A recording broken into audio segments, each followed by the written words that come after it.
आँखों की गहराई में जब मैंने अपने आप को खो दिया, तू मुझे अपनी हकीकत का असल मतलब समझ आया।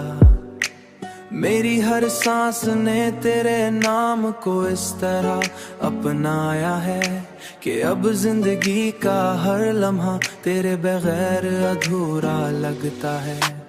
तेरी बातों की तासीर मेरे दिल में इस तरह उतर गई है कि अब हर ख्याल सिर्फ तेरी मोहब्बत का अक्स है।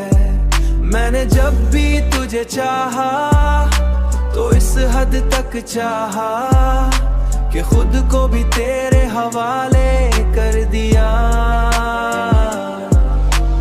तेरी कुर्बत ने मुझे इस तरह बदल दिया है कि अब मैं पहले जैसा नहीं रहा, बल्कि सिर्फ तेरी मोहब्बत का हिस्सा बन गया हूँ। तेरी हंसी ने मेरे अंदर के हर गम को ऐसे मिटा दिया जैसे कभी कोई दर्द था ही नहीं। मेरी हर दुआ में अब सिर्फ तेरा नाम शामिल है और मेरी हर ख्वाहिश का मरकज भी तू ही है।